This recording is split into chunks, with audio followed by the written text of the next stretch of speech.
All right. So today is a really big day because today is the day we start the normal distribution. I know. It's exciting. I can barely contain myself. If you could see my face right now, there'd just be a gigantic grin. I mean, there is a gigantic grin. So this is going to be with us pretty much for the rest of the course. We're going to use it in all sorts of different manners and use it to analyze all sorts of different things. So this is kind of a big day. We're going to introduce it. We're going to start at the beginning. Some of it you might be familiar with, some of it you might not be familiar with, but we're going to build it from the ground up. So what is the normal distribution? All right. It is a specific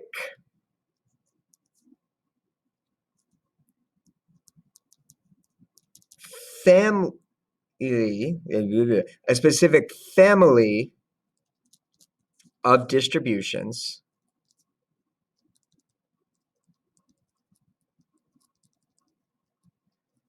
described by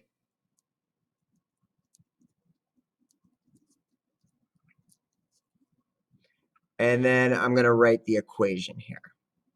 All right, so y equals e to the negative 1/2, so negative 1/2 times, so this is all up in the exponent, all right, this is all part of the exponent to the e, x minus the mean divided by the standard deviation squared, all right, so there's a lot going on here,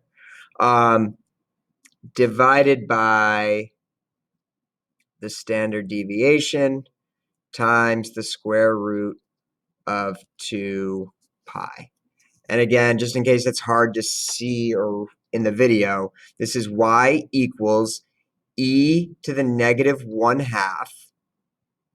And then in parentheses, and this again is all still part of that exponent, x minus the mean, so I've got my little u there, divided by the standard deviation, so again, that's this symbol right here, squared, all divided by the standard deviation times the square root of 2 pi.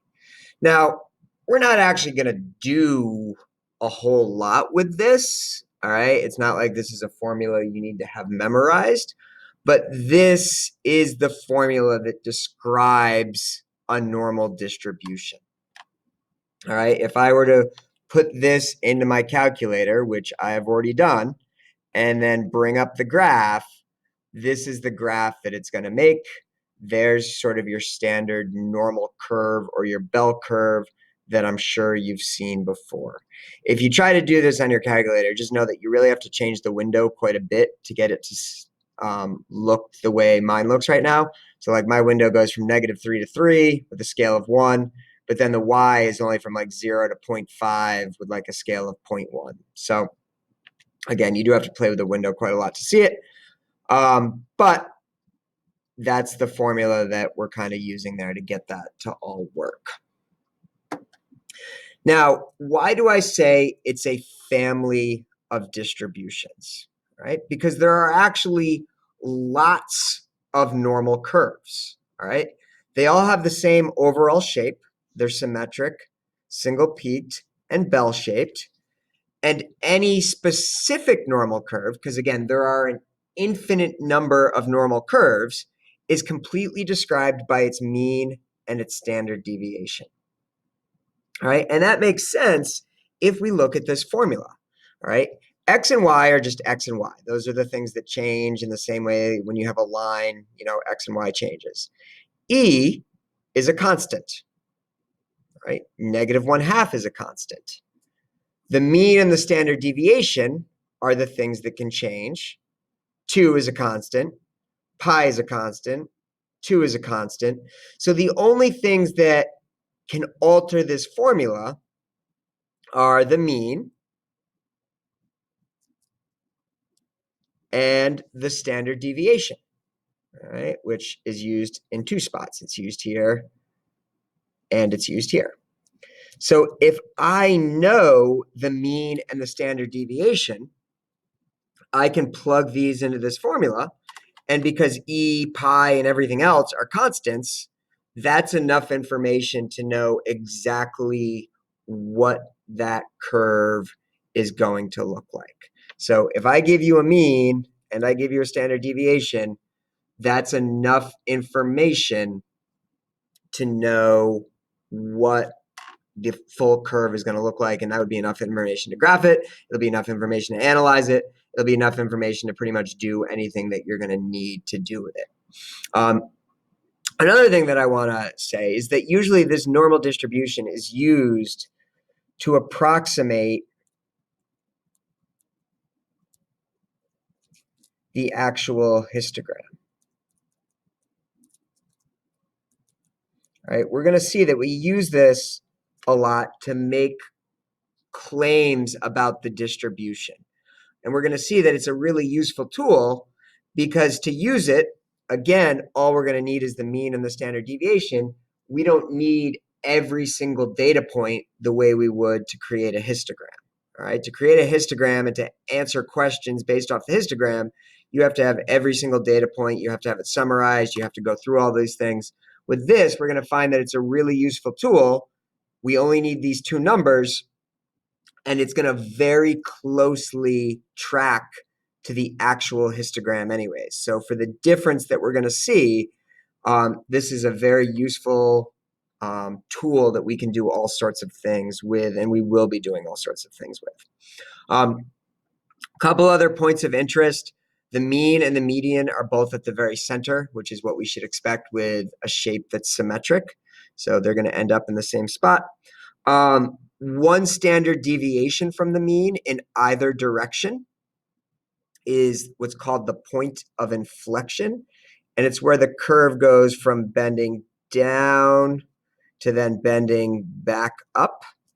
All right. And if you're in calculus right now, point of inflection is something that you start to try to calculate using derivatives. Maybe you're already doing that.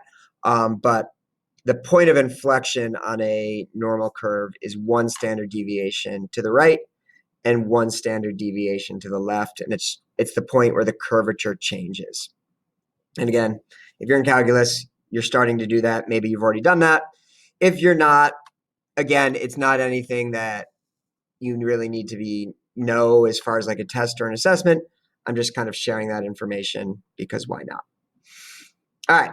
So let's take a look at this. Dice rolls, 2 dice rolls. Sketch the histogram and give the mean and standard deviation.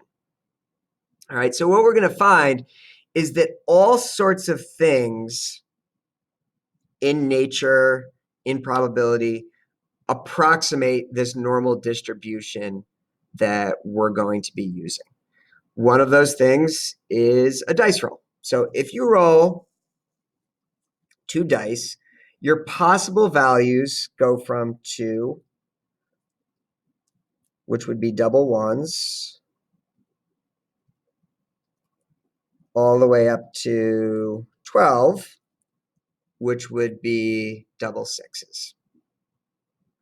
All right. Now, there's only one way to get a 2, double ones, but there are 2 ways to get a 3. There are 3 ways to get a 4. There are 4 ways to get a 5. There are 6 ways. Wait, 1 way, 2 way, 3 way, 4 way, 5 ways. 6 ways to get a 7. 5 ways to get an 8.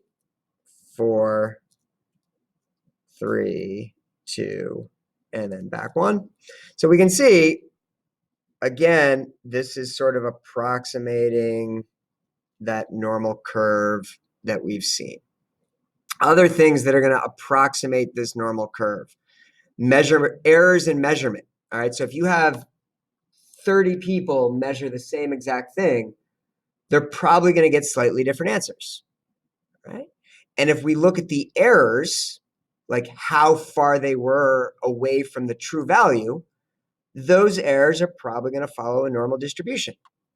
You'll have a lot that are really close, like 0 mistakes, and then you'll have some that are a little high, and you'll have some that are a little low. But it'll have sort of this cascading effect where you've got this highest point right at the middle, and then they sort of cascade down in both directions to the left and the right.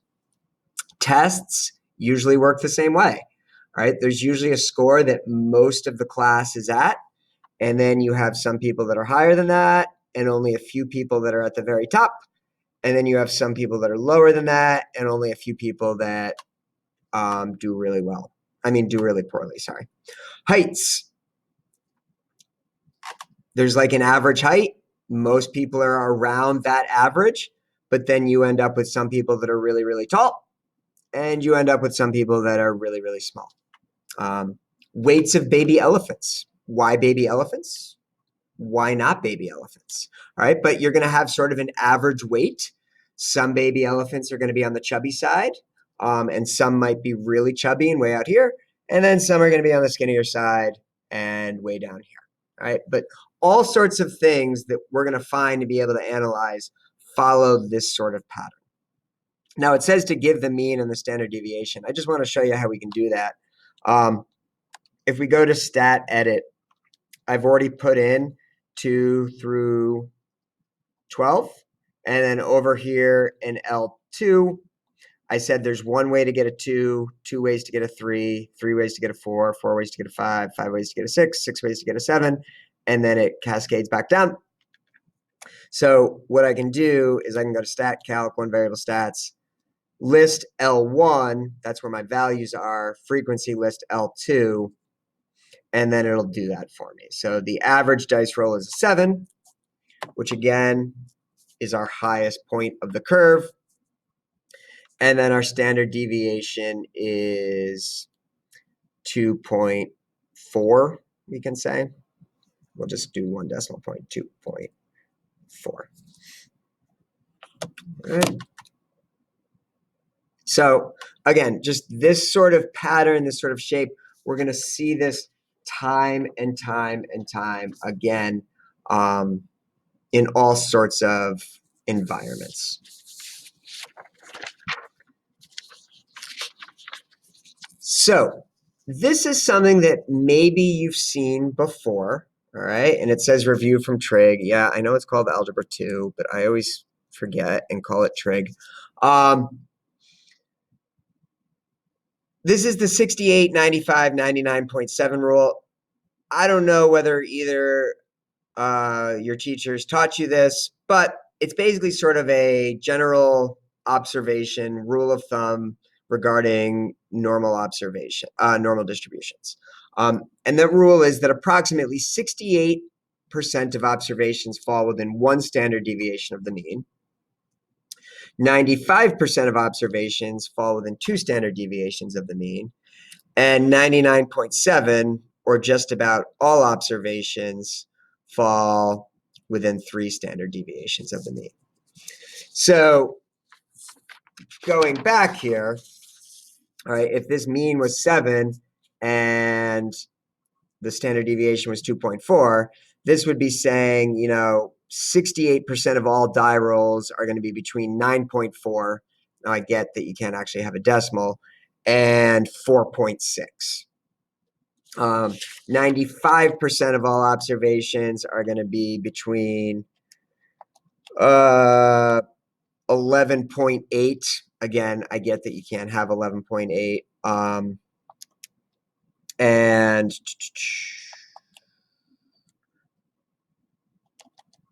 like 2.2 or something like that. So it gives you sort of an idea of where the data falls in your distribution. All right, and we're going to be able to use this to sort of come up with quick and easy answers. You can kind of think of this as like mental math for normal distributions. We're going to find that there's a way to do it out the long way and get exact answers, but sometimes you just want to be able to like quickly approximate something. The same way that like if somebody tells you to like add something in your head, you might like simplify it and just do some quick mental math to make sure you're on the right path. That's what this is going to allow us to do. It's going to allow us to do some quick mental math. All right, so the standard normal distribution is a specific curve, because remember there's an infinite number of curves. This is a normal distribution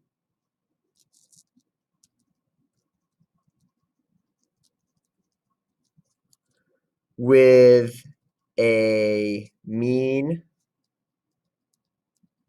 of 0 and a standard deviation of 1, right? And this curve gets used a lot, so it gets a special name, and it's called the standard normal distribution. Now, why does it get used a lot? These numbers might look familiar to you because these are the numbers that happen when you convert every observation into a z-score. All right, we talked about that in the last notes. If you turn every observation into a z-score, the mean is always going to be 0, and the standard deviation is always going to be 1. So this is related to, we can call this the normal model for z-scores.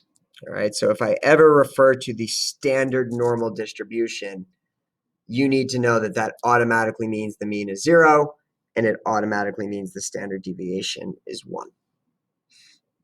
All right, so using the empirical rule, all right, and again, this is just when you're trying to do some quick and easy estimation. All right, given the normal model 100, 10, all right, so this means that the mean is 100 and the standard deviation is 10. What percent of scores fall between 90 and 110? All right, well, we can see that 90 is 10 below 100, or it's from -1 standard deviation below the mean to +1 standard deviation above the mean. And our rule of thumb says that 68% of observations fall between 1 standard deviation of the mean. So I would instantly be able to know that, oh, it's about 68%. How many observations fall between 90 and 100? Well, that's -1 standard deviation to the mean. So if this whole section right here is 68%, if I cut that in half, then it's only going to be 34%. Okay. Less than 100, I'm basically saying less than the mean. All right, and we know that the mean and the median are equal for this symmetric distribution. The median's the halfway point, so that means that 50% of my data must be less than the mean, all right, or the median, because those two are equivalent with a normal distribution. So this would be 50%. And again, we're going to have a more exact way to do this, but this is just so that you can kind of quickly look at something and have a number in your head so that when you do it the long way, there's like a frame of reference of, does this answer make sense or does this answer not make sense? All right, less than 90. All right, so that's basically, we can say, I'm almost going to say negative infinity standard deviations, because we're going all the way to the left, to 90 is 1 standard deviation below, so -1 standard deviation. All right, the other way I could have thought about this one is negative infinity standard deviations to the mean. Either way you think about it, you're still going to end up at 50%. So this is where you have to start to be able to piece things together, and almost like a puzzle. But we know if to the left of this curve is 50%, and we already found that this little section here was 34%. If we say to ourselves, oh, okay, so 50% for the whole left side, but I'm subtracting away this 34%, oh, that's going to leave me with 16%. And you can start sort of thinking each of these as like separate puzzle pieces. So like This piece is 34%.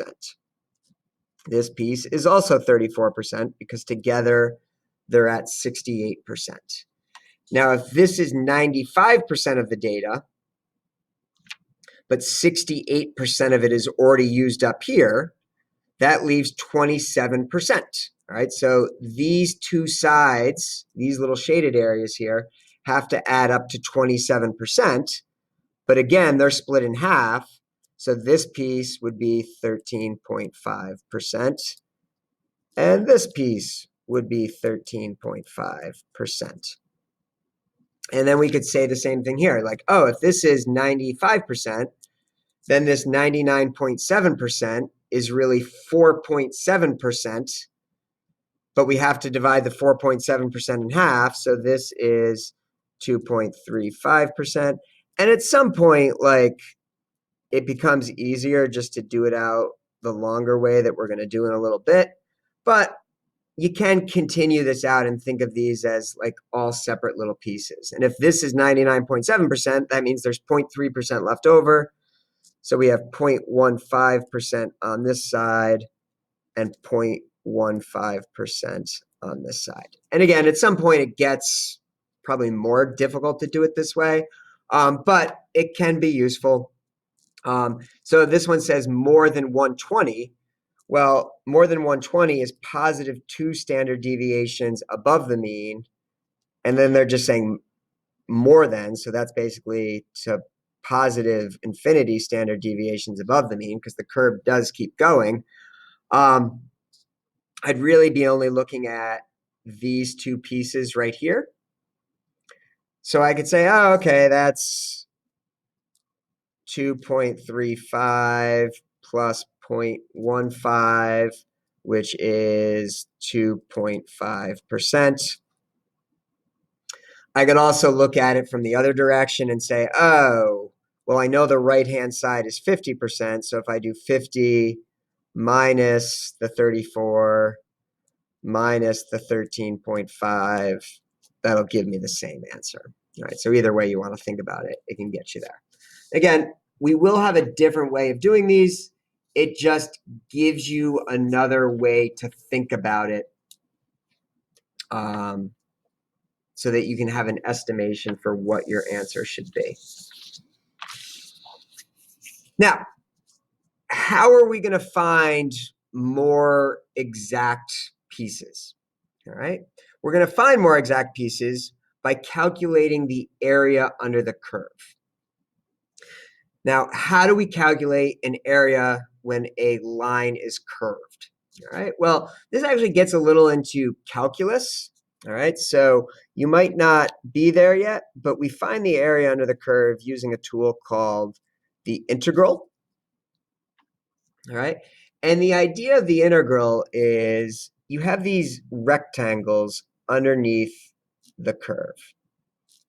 All right, and these rectangles can be used to approximate the area. Like I can calculate the area of this rectangle, add it to this one, add it to this one, add it to this one, add it to this one, and keep going. Now you might be saying to yourself, yeah, Mr. Vona, but you're missing some of the area. And you're right. But what happens is as the rectangles get thinner,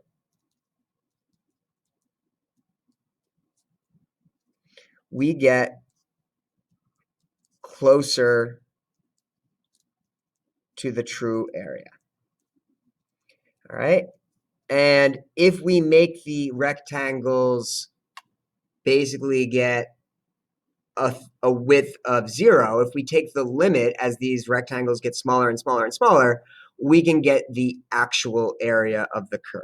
All right. And that's what we're going to be doing going forward when I say like the more exact way of doing it. So that's going to be the general idea is we're finding the area under the curve by using these rectangles. Now, we're not going to be doing integrals. That's left to a calculus course. We're going to use technology to find the area under the curve. But what the technology is doing is it's calculating an integral from one point of the curve to the other and calculating the area by conceptually taking these rectangles and just making them skinnier and skinnier and skinnier until they pretty much give us the exact area under the curve. All right, but what I want to do here is I just want you to practice the approximation a little bit on your own. So what I would do is I would practice this on your own. So pause the video, try them, and then unpause the video to see how you did. And then I'm just going to kind of write down the answers here. Actually, I'll do the first one with you so that you know what I'm looking for, and then you can write down, you can go from there. So the first one says, what's the percent of scores that fall between 400 and 600? Looking up here at the graph, I can say, oh, those are plus and minus 1 standard deviation from the mean. So that must mean the area is 68%. And how did I know? Well, I know because that's -1 standard deviation to +1 standard deviation. All right, so at this point, go ahead, try them, and then come back and see how you did. Okay, so this one should be 34% because you went from -1 standard deviation to the mean. This one should also be 34% because you went from the mean to +1 standard deviation. All right, this one should be 13.5% because you went from +1 standard deviation to +2 standard deviation. And again, the picture on the previous page, you can kind of use those pieces to help figure it out. And then the last one should be 2.5%. And you could either write that as like less than -2 standard deviations, or you could write it as -infinity standard deviations to -2 standard deviations. And again, it's just good to be able to do this, to have a frame of reference so that when we start using the calculator, you don't just blindly accept what it spits out, and you can actually critically look at it and say, wait, that makes sense or that doesn't make sense. Okay. So how do we find percentiles, which means percent below a score, and percentages of scores between two values if those values are not exactly 1 or 2, 3, or 3 standard deviations above the mean? Okay, so where you're going to be going on your calculator is the distribution menu. So that's second vars, which is the distribution menu, and then you're going to be choosing normal CDF. All right, so we're using what's called normal CDF, and the CDF stands for cumulative density function. So then, and to get that, you do second vars, which again is the distribution menu.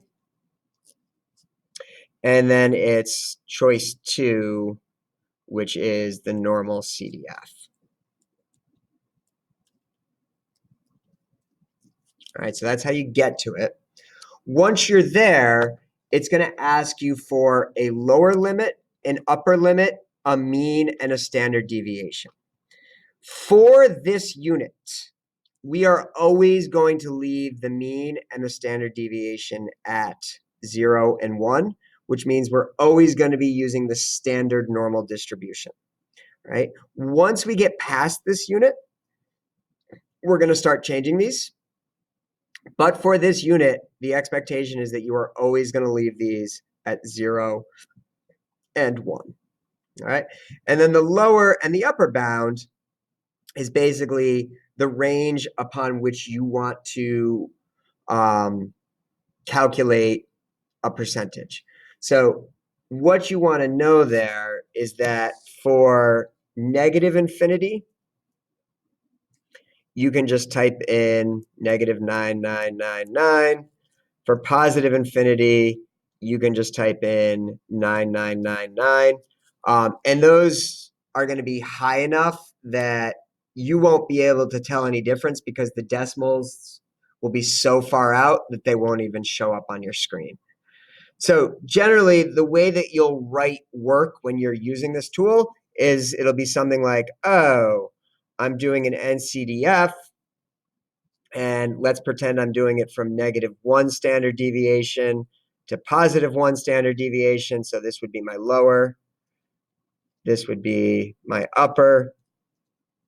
And then I'm doing it with a mean of 0 and a standard deviation of 1. All right, so that's how we're going to show work when we're doing this type of problem. All right, so let's take a look at some of these examples here. All right, it says for each question below, draw a picture of the normal model and shade the area under investigation. Then write the calculator command and the percentage as a decimal. Okay, so this is saying what percent fall below a z-score of 1.8. All right, now why z-score? Because we're using a mean of 0 and a standard deviation of 1, and we said that when you turn everything into a z-score, your mean's always going to be 0, your standard deviation's always going to be 1. Okay, so if we kind of visually think about what this is going to look like, we have our normal distribution curve. We know that the area under that curve is always 1, and we want to know what percent fall below a z-score of 1.8. So that might be something like right here. All right, so this might be our 1.8. And then we're asking what percentage of the curve is below that value of 1.8. So as far as what we'd put into our calculator, it would be NCDF. We're going below, so we would use a -9999. We're going up to 1.8, and then our mean is 0, and our standard deviation is 1. All right, so I could just put this in as -999. I can put my upper limit in as 1.8. 0 and 1, I'm leaving the same. I hit enter, and it tells me, oh, it's 9.6406. I can write that as 9641, or I can write it as 96.41%. All right, either way is fine. I do not care which way you write it. But that's what NCDF is giving you. It's always giving you a percent. So it's never going to give you anything below 0, and it's never going to give you anything above 1. All right, you're always going to get some sort of decimal when you're using NCDF. All right, what percent of observations fall above a value with a z-score of 2.3? All right, well, if I draw my curve, all right, 2.3, because remember, the center is 0, because our mean is 0. The part where the curve changes is 1, so that's -1. So 2.3 might be like out here somewhere. So we could say this was like 2.3. So we're only saying, all right, how much is shaded to this area off to the right here? So you should be expecting the answer to be relatively small. All right, here you were expecting it to be relatively big. Here you should be expecting it to be relatively small. So I would say NCDF. This time my lower limit is 2.3, and my upper limit is +999, because I'm going off to the right, with a mean of 0 and a standard deviation of 1. And then again, if I go here and type that in, so my lower is 2.3, my upper is 9999, and then if I hit paste, I get 0.0107. 0.0107, which I could also think of as 1.07%. Either one is fine. All right. And then this next one here, instead of going all the way to the left or all the way to the right, this is where we're trapping it between two values. All right, so I've got my curve, and I'm saying, all right, -0.8. Let's just pretend that's right here, because again, the center is our 0. And 1.8, we'll say that's somewhere around here. Again, these are just kind of sketches so you can visually think about what's going on. I'm basically saying, what is this area right here? All right. So NCDF, my lower limit is -0.8. My upper limit is 1.8. My mean is 0. My standard deviation is 1. So if I go back here, negative 0.8, 1.8, 0, 1, doesn't have to change. I get 0.7522. Okay, so we can use this to find exact values. And as I was saying before, the other thing is really just sort of a shortcut. But if I were to type in negative 1 and 1, all right, you're going to see that it gives me that 68%. It's not exactly 68%, but it gives me that 68% that we were using before as an estimate. If I do negative 2 and positive 2, it's going to give me that 95% that we were using sort of as an estimate. And again, it's not exactly 95%, but again, that's why it's just an estimate. It's a quick and dirty way to kind of see where you're at. All right. So let's take a look at one where the mean and the standard deviation don't start off at 0 and 1. Because on the last one, it was nice. It started off at 0 and 1, so we didn't have to do a whole lot. Now, it's not starting off at 0 and 1. So what does that involve? All right, so this question says, what percent of steers weigh under 1,200 pounds? So again, if we're looking at our picture here, all right, the mean is always the peak of the curve. So if this is 1152, we can basically say to ourselves, all right, 1,200 pounds is, maybe from here over. All right. So we should be expecting an answer above 50%.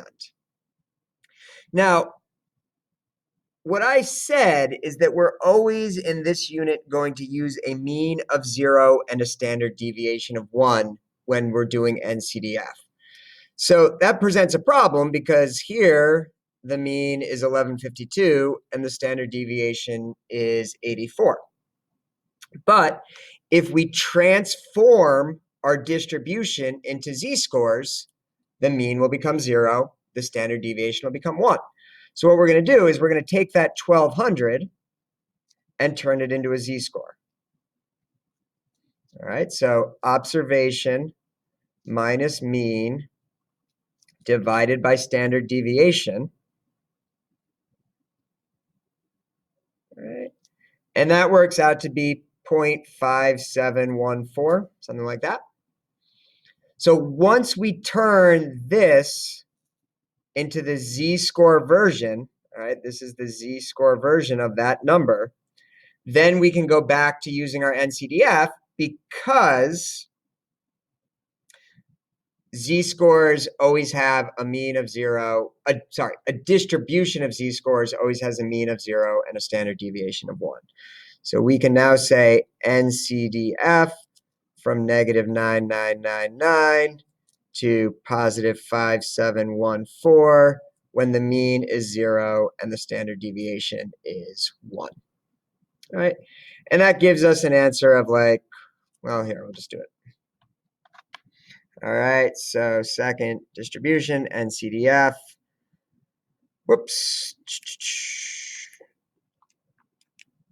NCDF, so negative 999 to 0.5714, mean 0, standard deviation 1. 0.71661 or 71.61%. So these next two are just doing that same sort of thing again and again and again and again, just to practice so that we get good with these. So the curve or the picture is really just to kind of make sure that you're thinking about what you're actually doing so that you have some sort of basis for whether your answer makes sense. All right, so this time we're going 1250 or higher. So we're probably somewhere in this range right here. It doesn't have to be exact, but it just has to give you sort of an idea of what you should be expecting when you do this. All right, we would then take the 1250 and turn it into a z-score. So 1250 minus 1152 divided by 84. That would give us 1.167. We'd then put that into our calculator. All right, this time this is our lower bound, so 1.167 to our upper bound of 9999 when the mean is 0 and the standard deviation is 1. All right, and that would give us 0.1216 or 12.16%. Now, depending on who you had last year, you might be saying to yourself, wait, why do we have to do the z-score? Can't we just type these into the calculator and have it do it for us? You're not wrong, but this skill, this technique is something that we're going to use later. So I require us to do it the long way in this unit. All right, once we get past this unit, we will do it a shortcut way. But for this unit, this is how I'm going to be expecting you do these types of problems because we need to build the skill for things that we're going to be doing later in the course. All right, so if we do the shortcut now, it's going to make the later stuff in the course when it's more complicated, more difficult. So we get good with it now so that we don't have to stress as much about it later on. All right, so again, this last one is just sort of an interval type one. So we've got our picture. Again, the center is 1152. So if we're doing 1100 to 1000, we're looking at part of our curve over here. Okay. So in this case, we'd have to turn them both into z-scores. So 1100 minus 1152 divided by 84 and 1000 minus 1152 divided by 84. All right. And we'd end up with negative 0.6190 and negative 1.810. Right? So these would be our lower and our upper bounds. Now, when you're typing into the calculator, just make sure you don't make that mistake of like what's actually smaller when you're dealing with negatives. So this is actually our smaller one. So that's our lower bound, negative 1.810. Our upper bound is negative 0.6190. Our mean is always 0. Our standard deviation is always 1. Again, at least in this unit. And when we do that, you should get something like 0.2328 or 23.28%. Okay. All right, so let's finish up here. All right, finding a cutoff value or z-score given the percentile. So if you remember those cumulative relative frequency graphs, we could go in two directions. You could either give me the percentile and I could give you the value, or you could give me the value and I could give you the percentile. All right, the same thing is true with these normal distributions. You can give me a z-score and I can give you a percentage, or you can give me a percentage and I can give you the z-score that corresponds to. All right, now to do this, we're going to use what's called the inverse normal. All right, and it's in the same menu as the other one. So we're going to do second vars, which brings up the distribution menu. So second vars, which brings up the distribution menu. And then we're going with choice 3 there, inverse norm. All right, so choice 3, inverse norm. And when you choose that, it's going to ask you for the area. All right, the area is basically the percentile. It's what percentage are you looking for? And then the mean and the standard deviation we're going to keep at 0 and 1 before. All right. So what this is going to do is you're giving it a percentile like, oh, the 75th percentile, or oh, the 20th percentile, or oh, the 80th percentile. And then what this gives you is it gives you the z-score that corresponds to a given percentile.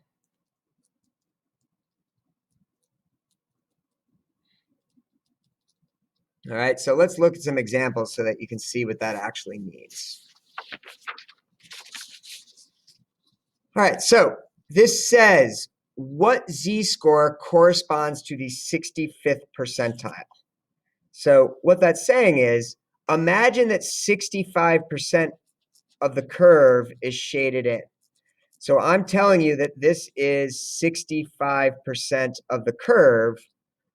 What z-value does that correspond to? So again, the way we're going to write this is we're just going to write inverse norm 0.65, right? Because remember, the area is 1. So even though we're saying this is 65%, that's 0.65 with a mean of 0 and a standard deviation of 1. So if we go to our menu here and I say 0.65, mean of 0, standard deviation of 1, that tells me that the z-score that corresponds to 65% is 0.3853, right? And this is not a percent. Yes, it happens to be less than 1. It's a z-score, all right? It corresponds to a z-score of 0.3853. It's 0.3853 standard deviations above the mean gives you 65%. What z-score corresponds to the 10th percentile?